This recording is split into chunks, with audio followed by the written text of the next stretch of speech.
All right, getting ready to make kale chips. And as you can see, I've cut up the kale and I have cut it up into fairly small pieces, about a quarter size, like this. And after I put it in the bowl, I sprinkle olive oil on the top and then I toss it. Make sure that all the pieces get covered with kale, get covered with olive oil. This is probably about 2 pans full. And then I take my secret seasoning. It's right here.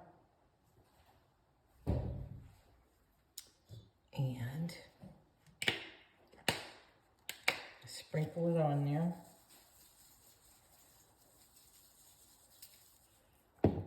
Kind of toss it in.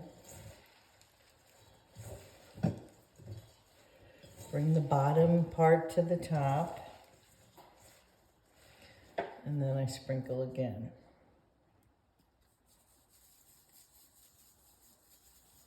Don't want to get too much, but you don't want to have too little either, because it's the secret part of your recipe. Now down here, I'm able to buy kale, you can see in this bag, and it's only 12 ounces, but this is going to do about 4 or 5 panfuls of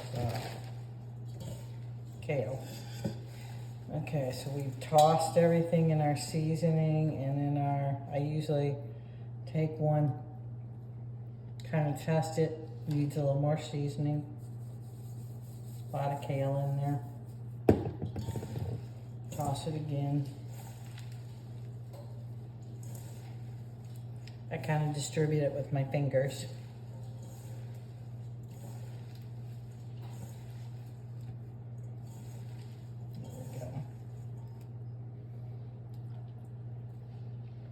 Oh yeah, perfection. Okay, might even be a little salty. Now I take my pan. Usually I have 3 pans going at once, but there's limited stuff here.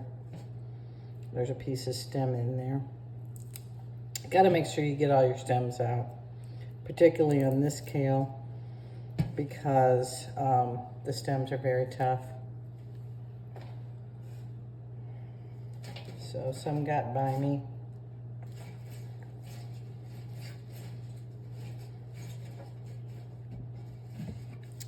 You kind of spread it out on the cookie sheet because you want it to dry out real well.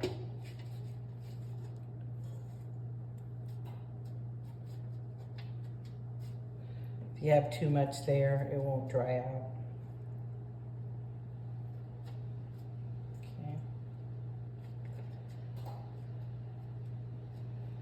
And now it's ready to be popped in the oven at 350.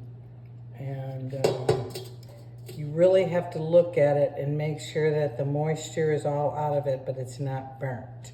And this curly stuff you have to kind of feel it with your hands. It will feel a little bit moist if it's not ready, and then you can just put it in for a minute or 2 more. I put it in for 10 minutes at 350. So it's ready to go in.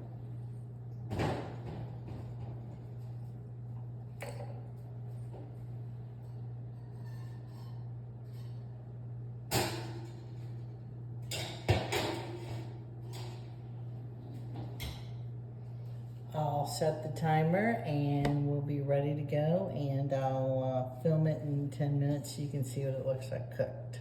Okay, thanks, bye.